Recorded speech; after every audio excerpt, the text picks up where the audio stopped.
13절부터 21절까지입니다. 생명의 삶은 페이지가 34페이지가 되겠습니다. 사무엘상 6장 13절부터 21절까지입니다. 베세메스 사람들이 골짜기에서 밀을 베다가 눈을 들어 궤를 보고 그 본 것을 기뻐하더니 수레가 베세메스 사람 여호수아의 밭 큰 돌이 있는 곳에 이르러 선지라.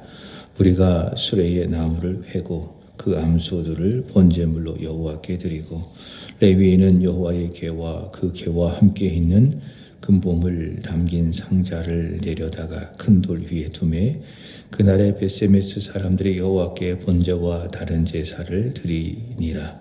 블레셋 5 방백이 이것을 보고 그날에 에그론으로 돌아갔더라. 블레셋 사람이 여호와께 속건 제물로 드린 금독종은 이러하니 아스돗을 위하여 하나요, 가사를 위하여 하나요, 아스글론을 위하여 하나요, 가드를 위하여 하나요, 에그론을 위하여 하나이며 드린 바 금쥐들은 견고한 성읍에서부터 시골의 마을까지 그리고 사람들이 여호와에게를 놓은 큰 돌에 이르기까지 5 방백들에게 속한 블레셋 사람들의 모든 성읍들의 수요대로였더라. 그 돌은 베세메스 사람 여호수아의 밭에 오늘까지 있더라. 베세메스 사람들이 여호와의 궤를 들여다본 까닭에 그들을 치사 50,000명을 죽이신지라. 여호와께서 백성을 쳐서 크게 살육하였으므로 백성이 슬피 울더라. 베세메스 사람들이 이르되 이 거룩하신 하나님 여호와 앞에 누가 능히 서리요 그를 우리에게 누구에게로 올라가시게 할까 하고 전령들을 기랏 여아림 주민에게 보내어 이르되 블레셋 사람들이 여호와에게를 도로 가져왔으니 너희는 내려와서 그것을 너희에게로 옮겨가라. 아멘. 어제 월상 예배에 말씀을 들었죠. 내 안에는 영적인 싸움이 있습니다. 이 싸움은 육에 속한 싸움이 아니라 영적인 싸움이죠. 로마서 8장 13절의 말씀처럼 육신대로 살아가려고 하는 나와 하나님의 말씀대로 살아가려고 하는 나와의 영적인 싸움이 내 안에 있는 겁니다.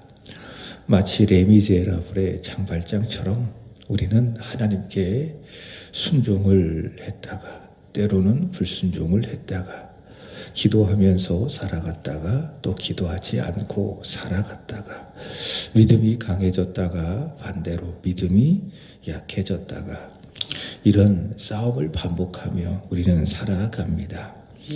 우리는 이런 믿음의 싸움에서 이기신 예수님을 믿고요. 이 싸움에서 이겨야 할 줄로 믿습니다. 이 싸움에서 승리하는 2월 한 달이 되기를 주의 이름으로 축복합니다. 오늘 이스라엘 백성들을 보시기 바랍니다. 로마서 8장 13절의 말씀으로 본다면 말씀대로 살아갔다가 또 반대로 육신대로 살아갔다가 이런 모습이 보여주고 있습니다. 오늘 말씀의 제목이 하나님 홀로 이루신 승리의 귀한이라고 이야기하고 있는데 어제 묵상했던 본문 사무엘상 6장 1절부터 12절까지 말씀을 보시면 여호와의 궤가 7개월 동안 블레셋 땅에 머물게 되어집니다. 그리고 7개월 동안 여호와의 손이 블레셋을 침으로 말미암아 하나님께서 내리신 병으로 고통을 당했습니다. 그러자 블레셋 사람들은 여호와의 언약궤를 다시 돌려보내기로 결정을 하는데요. 빈손으로 거저 돌려보내지 않고 일종의 속건제물로 다시 말해 배상하는 의미로 여호와의 궤를 돌려보냅니다. 금독종 5이지요. 그리고 금쥐 5을 만들어서 그것을 상자에 담고 그것을 새 수레에 실어서 이스라엘 땅으로 되돌려 보내기로 합니다. 금독종이라고 했을 때에 이것이 어떤 의미인가 하면은 하나님께서 이 블레셋 땅에 이렇게 독한 중기로 쳤잖아요. 독한 중기라고 하는 것은 출애굽기 9장에 보면은 하나님께서 애굽 땅에 내려진 재앙 중에 하나가 종기입니다. 독종입니다. 그러니까 독한 종기를 독종이라고 이야기합니다. 그럼 금독종은 무엇인가 하면은 하나님께서 사람에게 이 독종을 쳤을 때에 피부가 이렇게 크게 이렇게 붉어졌을 거 아니에요. 막 붓기도 하고 막 그 모습이 어려웠을 거 아니에요. 보기가 참 그랬을 거 아니에요. 그래서 그런 모양으로 이렇게 만든 금덩이를 금독종이라고 이야기합니다. 그리고 금쥐는 말 그대로 쥐의 형상을 가진 것을 금쥐라고 이야기합니다. 이렇게 블레셋 방백들은 블레셋 그 성읍의 수를 따라서 금독종 몇 개, 5개, 그 다음에 금쥐 5개를 만들어서 상자에다가 담고 그것을 수레에 실어서 이스라엘 땅 벳세메스로 보내게 되어집니다. 자, 그러나 참 하나님, 전능하신 하나님, 블레셋 땅에서 홀로 승리하신 하나님, 바로 이 하나님께서 하신 그 일이라 할 수 있습니다. 그러니까 하나님께서는 블레셋 땅에서 홀로 승리하셨다. 그리고 홀로 귀환하셨다. 이렇게 이제 하심으로 말미암아 하나님께서는 블레셋에게 패한 것이 아니라, 하나님께서 무능해서가 아니라 이스라엘 백성들의 기복적인, 미신적인, 주술적인, 우상 숭배적인 신앙 때문이다라는 것이 바로 증명이 된 겁니다. 다시 말씀을 드립니다. 자, 블레셋의 땅에 있었던 여호와의 궤가 이스라엘 땅으로 돌아옴으로 말미암아 하나님께서는 무능해서 패한 것이 아니라 이스라엘 백성들의 미신적인 잘못된 신앙으로 말미암아 이 전쟁에서 패했다라는 것이 증명된 것입니다. 자, 오늘 본문 14절의 말씀에 보면 여호와의 궤가 벳세메스 사람 여호수아의 밭 큰 돌에 서 있는 것이 있었고요. 자, 그러자 어떻게 했는가? 자, 보겠습니다. 수레가 벳세메스 사람 여호수아의 밭 큰 돌이 있는 곳에 이르러 선지라. 우리가 수레의 나무를 패고 그 암소들을 번제물로 여호와께 드리고, 이렇게 말씀하고 있습니다. 자, 수레의 나무를 패고, 그러니까 수레를 이렇게 이제 분해를 해서 그것을 나무로 만드는 거예요. 그 다음에 그것을 끌고 온 암소들을 잡아서 여호와께 번제를 드리고, 15절의 말씀에 보면 레위 사람은 여호와의 궤와 그 궤와 함께 있는 금봉을 담긴 상자를 큰 돌 위에 두고, 자, 그날에 벳세메스 사람들이 여호와께 번제와 다른 제사를 드렸다. 이렇게 말씀하고 있습니다. 첫 번째, 불태워 드리는 제사를 번제라고 이야기하죠. 그죠? 그 다음에 재물을 가지고 불태워 드리는 제사를 번제라고 이야기하고, 자, 그 다음에 다른 제사를 드렸다라는 것을 이야기하고 있는데, 이 제사는 화목제라 이렇게 말할 수 있습니다. 하나님께 감사하는 의미에서 드려지는 화목제를 드렸다라는 겁니다. 벳세메스 사람들은 잘못된 믿음으로 전쟁에 패한 자신들을 하나님 앞에 돌아보고 회개하고 그런 의미에서 번제를 드렸겠죠. 더 나아가 이방 땅에서 홀로 승리를 이루신 여호와 하나님께 감사하고 찬양하는 예배를 드린 것이죠. 그것이 무엇인가? 화목제. 그래서 이들은 하나님의 말씀을 따라서 번제를 드리고 또 감사하며 승리하신 여호와 하나님 앞에 화목제의 예배, 제사를 하나님 앞에 드리는 것입니다. 이스라엘 백성들은 무능하고 무지하고 부패했지만, 그래서 이 블레셋 군사들에게 참혹하게 패했지만, 그러나 그들의 하나님은 그렇지 않습니다. 하나님은 전능하신 하나님, 신실하신 하나님, 승리하신 여호와 하나님. 그래서 이스라엘 백성들은 하나님 앞에 회개하면서 하나님의 말씀대로 회개의 제사, 번제를 드리고, 그리고 승리하신 여호와 하나님 앞에 감사의 제사, 화목제를 드리고 있습니다. 여러분, 하나님은 누구십니까? 우리의 예배를 받기에 합당하신 여호와 하나님. 그래서 하나님 앞에 우리는 늘 예배를 드려야 돼요. 우리가 좋을 때든지, 때로는 우리가 나쁠 때든지, 우리가 형통할 때든지 아니면 불통할 때든지, 우리 하나님은 그것과 상관없이 우리 예배를 받기에 합당하신 유일하신 하나님이시다라고 하는 사실입니다. 여러분, 이런 예배가 많아지기를 주의 이름으로 축복합니다. 우리는 우리의 감정을 따라서 예배해서는 안 됩니다. 그러니까 내가 예배하기 좋다고 예배 잘 드리고 예배하기 어렵다고 예배를 중단하고 이래서는 안 됩니다. 하나님은요, 우리의 그런 형편과 우리의 마음의 상태와 상관없이 우리 예배를 받기에 합당하신 하나님. 그래서 이 하나님 앞에 예배하는 시간이 많아지면 많아질수록 하나님 영광을 받아주시고 또 우리는 어떤 환경 속에서도 대처할 수 있는 힘을 이 예배를 통해서 얻게 되는 겁니다. 예배라고 하는 것은 위로는 하나님께 영광이요 아래로는 이 예배를 통해서 내 영이 내 영혼이 사는 것이 예배이다. 그래서 예배가 많아져야 하는 것입니다. 하나님 앞에 드려지는 예배가 많아지는 겁니다. 그럼 하나님이 그 예배를 통해서 기뻐하시고 우리는 영혼의 힘을 얻어서 어려울 때는 그 예배를 통해서 소망을 얻게 되어주고 잘 될 때에는 그로 말미암아 내가 교만해지거나 자만해지지 아니하고 이런 예배가 많아져야 합니다. 여러분 올 한 해 예배의 승리자가 되기를 우리 주 예수 그리스도의 이름으로 축복합니다. 예배가 많아져야 돼요. 예배에 성공하면 믿음에 성공하고 믿음에 성공하면 인생에 성공하고 이게 공식이에요. 그러나 반대로 예배가 없어지잖아요. 예배가 무너지잖아요. 그럼 믿음이 무너지는 거예요. 믿음이 무너지고 있다. 점점 그 예배가 사라지고 있다는 것을 보면 알 수가 있어요. 주일날 한 번 예배 드리다가 2주일에 한 번 예배 드리다가 한 달에 한 번 예배 드리다가 그럼 어떻게 돼요? 그 믿음이 무너지고 있다는 증거예요. 그러나 예배를 잘 드립니다. 주일에 예배도 잘 드리고 수요일날도 드리고 새벽에 와서도 예배 드리고 그런 예배 시간이 많아지면 많아질수록 내 믿음도 좋아지는 것이고 그럼 인생을 넉넉히 승리하며 살아갈 수 있는 것 아니겠습니까? 잘 될 때에 그를 주신 하나님께 감사하며 영광을 올려드리고 때는 어려울 때에도 그것 때문에 우리가 지배받지 아니하고 낙심하지 아니하고 오히려 하나님 앞에 감사하고 소망을 갖게 되어지고 지금 이스라엘 백성들이 여호와의 임재 앞에서 여호와의 임재를 상징하는 그 궤 앞에서 하나님 앞에 예배하는 것 아니겠어요?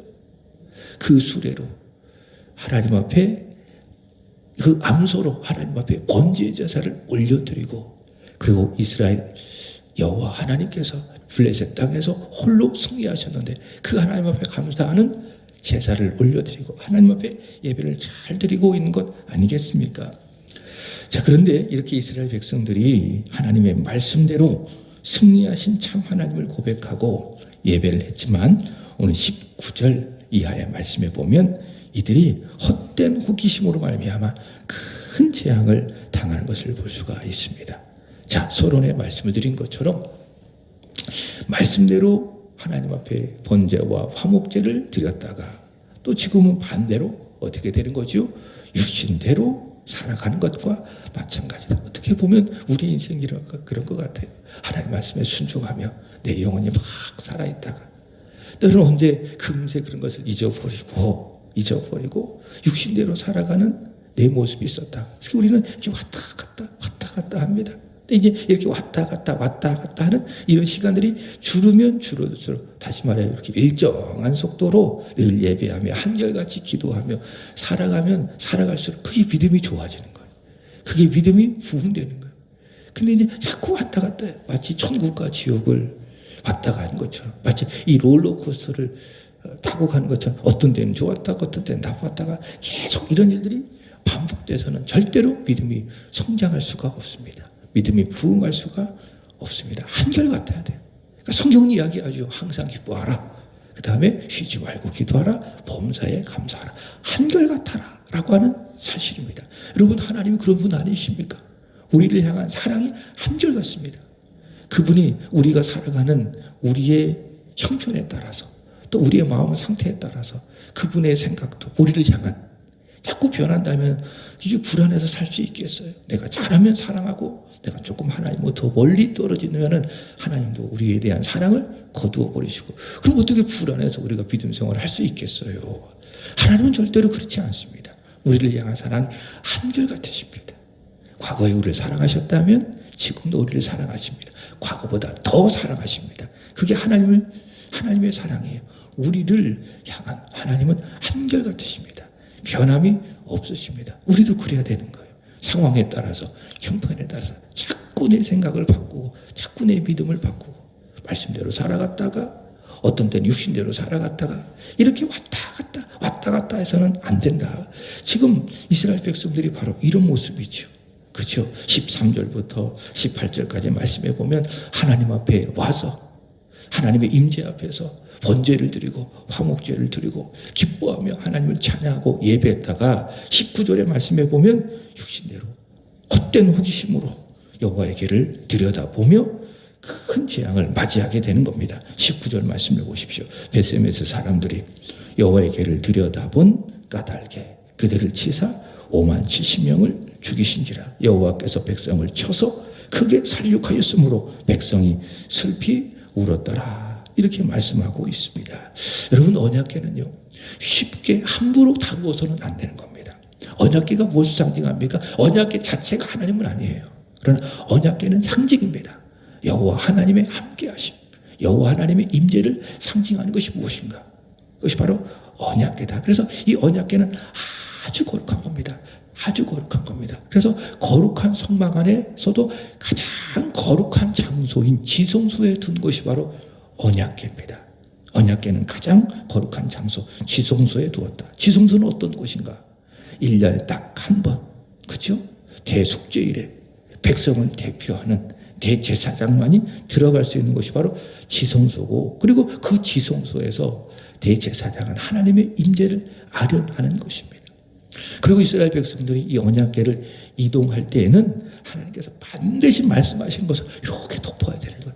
해달의 가죽이라고 하든지 이런 덮개들로 이 언약궤를 잘 덮어서 아주 소중하게 다루어야 되는 겁니다. 왜냐하면 언약궤는 하나님의 임재를 상징하는 것이기 때문에, 거룩하신 하나님의 임재를 상징할 수 있는 것이기 때문에, 그러므로 이 언약궤는 사람이 원한다고, 사람이 보고 싶다고 호기심으로 절대로 보거나 만지거나 다루어서는 안 되는 겁니다. 자, 동시에 하나님은 어떤 하나님이신가? 거룩하신 하나님이시다. 20절 베세메스 사람들의 말처럼 이 거룩하신 여호와 앞에 누가 능히 서리요? 하나님은 어떤 분이시라고요? 거룩하시다. 거룩하시다. 앞서 찬양한 것처럼 하나님은 큰 영광, 그 거룩한 곳에 계시는 하나님이시다라는 겁니다. 거룩하다라는 것은 구별되었다. 죄가 하나도 없다라는 겁니다. 우리는 늘 부정한 사람이에요.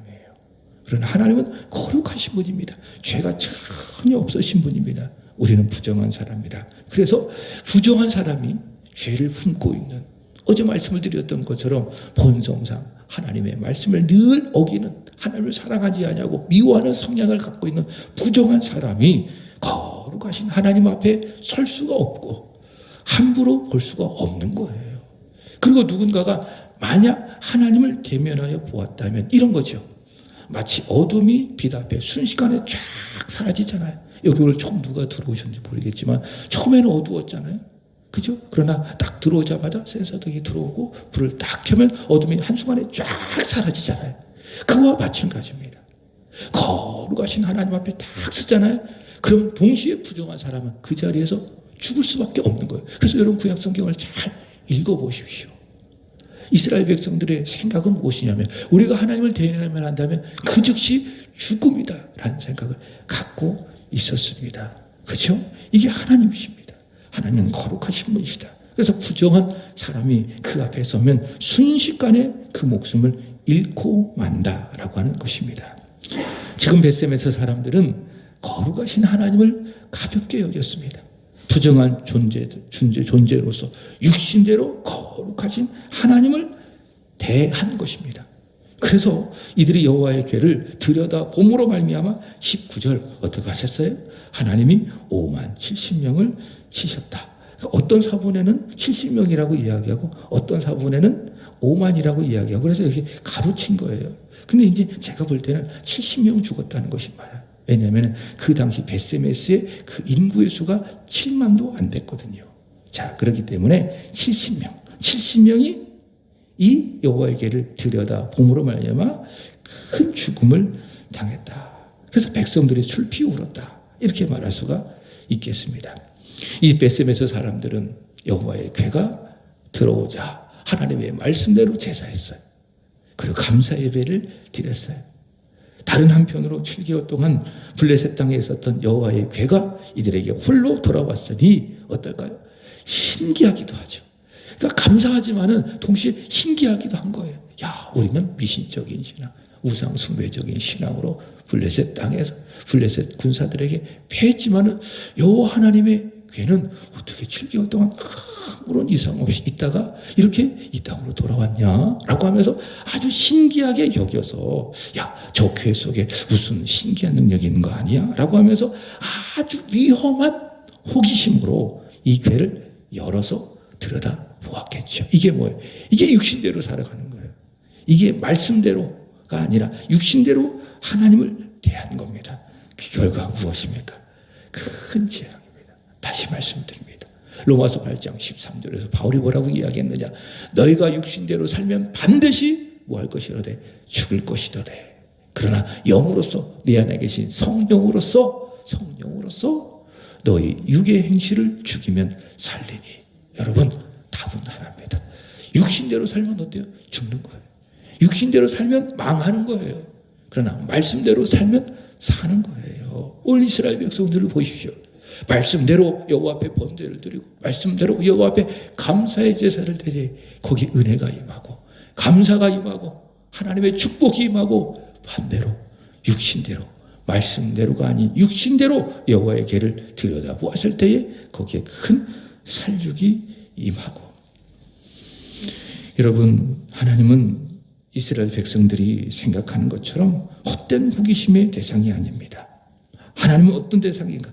경외의 대상, 진심으로 사랑하고 두려워할 대상이시다. 바로 오늘 말씀은 그 사실을 우리에게 보여주고 있습니다. 여러분, 저와 여러분들이 하나님을 경외하기를 축복합니다. 참되고 유일하신 하나님, 홀로 거룩하신 하나님, 우리가 진심으로 경외하고 예배할 분이다. 오늘 말씀은 우리에게 알려주고 있습니다. 절대로 호기심으로 하나님을 대우해서는 안 되는 겁니다. 자, 페이지 37페이지에 보면 생명상 갖고 계신 분들은 확인해 보세요. 이엠 바운스가 이런 이야기를 했습니다. 하나님을 성의 없이 함부로 대하는 사람이 그분의 보호와 은총을 누리는 것은 불가능하다. 이렇게 말하고 있습니다. 하나님을 함부로 대하는 사람이 하나님의 보호와 은총을 누리는 것은 불가능하다. 자, 하나님께서 사무엘상 2장 30절에 엘리에게 말씀하셨잖아요. 하나님은 자신을 존중히 여기는 사람을 존중히 여기시고 자신을 멸시하는 자를 멸시하신다. 오늘 베스메스 사람들처럼 하나님을 멸시하고 있는 거예요. 헛된 호기심으로 여호와의 길을 들여본 것이 무엇입니까? 그게 하나님을 멸시한 것이다. 그렇게 하나님을 멸시하며 하나님을 성의 없이 함부로 대하는 사람은 절대로 그분의 보호와 은총을 받을 수가 없다.